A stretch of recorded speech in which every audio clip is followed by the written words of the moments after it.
What is up, YouTube? It's CS back here with another installment, and here is another predictions video. This one is for Strikeforce Fedor versus Henderson. Alright, folks, now taking a look at this card, it's relatively high profile. A lot of these matchups look pretty interesting and pretty exciting, so I'm looking forward to this card, and I think Strikeforce might have something special on their hands come the night of July 30th. So let's rush into it right now, taking a look at the first fight of the main card. That is between Tarek Saffiedine and Scott Smith. Alright, folks, so this one is in welterweight. Yeah, Scott Smith decided to stay here. Guess they need welterweight fighters. They clearly do. Their champion basically jumped ship, and welterweight's kind of thin there along with their other divisions. But I think Scott Smith feels like he has a better chance in welterweight than against cats like Tim Kennedy or Kong Lee or Jacare. So I can't blame him for the move.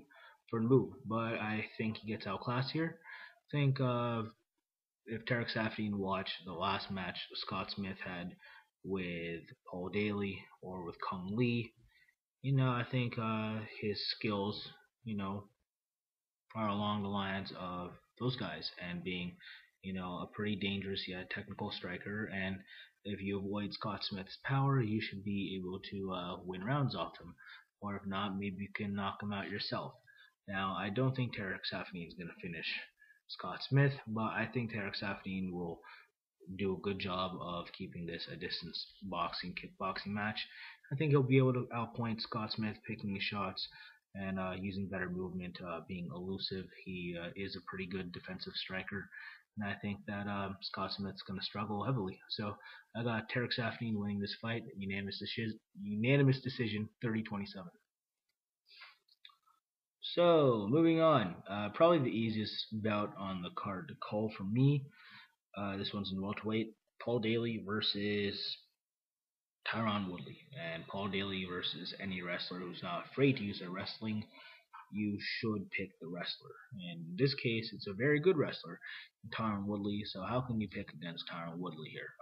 He's not going to want to stand with Paul Daly, I doubt. And if he is going to, then he's going to get severely knocked out. But I just think it's highly unlikely he does. And if he has anything else on his mind, which is most likely taking Paul Daly down, there's a very high likelihood that he wins this fight. I don't think Paul Daly's going to get back up. I think Tyron Woodley is going to use good sense of top control and be able to eventually TKO Paul Daly within Paul Daly's guard. I think that Paul Daly has pretty much non-existent ground game. It's just he doesn't wrestle, he doesn't submission grappler, he's just a glorified striker. And because of that, I like the wrestler's chance here. And Tyron Woodley, because he's going to be pressing the action, he's going to be controlling the pace of the match, he's going to determine where it goes. And where it goes, Paul Daly is not a threat. So I got Tyron Woodley winning via a late first round TKO via ground and pound punches. Moving on, we have a middleweight bout. This one is between Robbie Lawler and Tim Kennedy.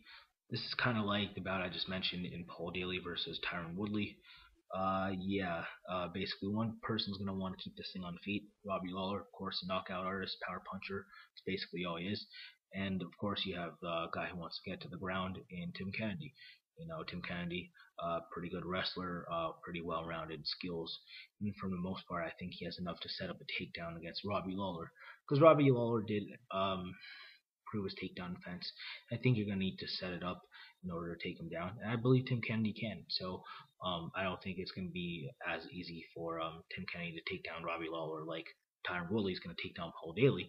But I think Tim Kennedy is still going to do it efficiently enough to do so. I think he's going to be able to land a few shots and throw Robbie Lawler off and be able to,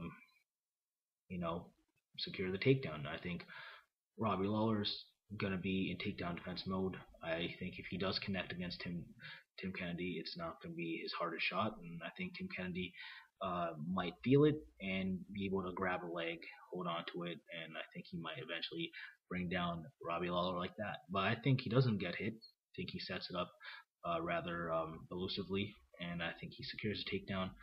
I don't think Robbie Lawler gets up, and I think that Tim Kennedy, out grapples Robbie Lawler from there, and wins the fight via a rear naked choke. So I'm gonna say that happens late in round one. I just don't see Tim Kennedy not being able to take down Robbie Lawler. So gotta go with Tim Kennedy. So he's my pick, rear naked choke, late round one. Okay, moving on. Strikeforce women's 135-pound title on the line between challenger Miesha Tate and Marloes Coenen, the champion. Now I think that Marloes Coenen and Miesha Tate are basically even when it comes to submissions. They're both very talented submission artists. I'd say that Miesha, from top position is pretty good. I think if she's better than Marloes in terms of grappling anywhere it's there. I think Marloes definitely has a better guard, and I think she's going to be hard to hit on the ground, but her submissions from guard are just bloody amazing. So what can I say? It's definitely a possibility for each of these girls to engage in a submission match, but I don't see any of them finishing each other.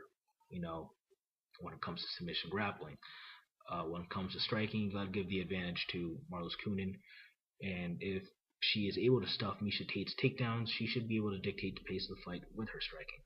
Now, Miesha Tate, if she's going to beat Marloes anywhere, it's going to be from the top, meaning she's going to be able to take Marloes down and basically lay on top of her, work for submissions, work for TKO, and probably just get a UD because I don't see her finishing Coenen. And I think that's what's going to happen. I know she's been off for so long, for almost a year, but I think that she'll do enough to warrant a win. I think that Liz Carmouche exposed a lot of holes in Marloes Coenen's game in her first title defense, and I think Miesha is a better wrestler and definitely a better grappler than Carmouche. I think she's just going to do enough to stay on top of Coenen, not get submitted, but win enough points on positioning and top control. So that's my pick. Miesha Tate via unanimous decision. Okay, moving on. Main event between Dan Henderson and Fedor Emelianenko. This one's in heavyweight. Wow, Dan Henderson. What can I say about this dude? One of my favorite fighters of all time. Pretty sure he's the one fighter I can recall that in the past 3 years has fought in middleweight, light heavyweight, and heavyweight. So Dan Henderson, the man. He'll fight you anywhere. Really respect the dude. For the most part, I think his style is pretty exciting, and his record is pretty extraordinary. The guy hasn't been TKO'd or KO'd ever. So much respect to Dan Henderson, one of the best chins in the sport, and of course he has that H bomb to go with it. So the guy's lethal. What can I say? And of course Fedor Emelianenko, possibly the greatest fighter of all time. He's definitely up there. For some reason, his sloppy stand-up has been able to, be effective. That nice fastball of his, it's kind of ridiculous. He can throw with either hand, and he has equal power with each. Hits hard as a motherfucker. That's all I gotta say. Of course, a Sambo background, devastating submissions, and he can definitely submit Dan Henderson's ass in this fight if he decides to take it to the ground. I think if he tries to take Dan Henderson to the ground, I think he'll be successful. I think he'll be able to submit Dan Henderson in seconds because I think he's severely the better grappler. Now, does he choose to go that route? I don't think so. But as long as this thing's standing, I think Dan Henderson wins this fight. And I think that Fedor's gonna, oblige to keep that standing. What can I say? I think that he likes doing it himself, and I think he's like the live by the sword, die by the sword kind of guy. And I think that one of these guys is gonna go down after they get hit after they've been throwing at each other. I think Dan Henderson has a more accurate punch. I think it's just as hard as Fedor's. It might be even harder. But I got Dan Henderson winning this because I don't see this turning into a ground fight. And because of that, I think they're going to stand in the pocket, trade. I think Dan Henderson connects first. So that's my pick, Dan Henderson. I'm going to say first round TKO with the H bombs. Okay, y'all. Now that about does it for my picks for Strikeforce, Fedor versus Henderson. Hope you guys enjoyed my breakdowns. Hope you guys enjoy the card. I think it should be interesting.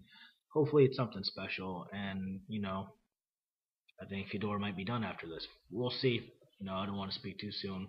Who knows? But anything can happen in MMA, especially that bout, and I really do think it's a coin flip.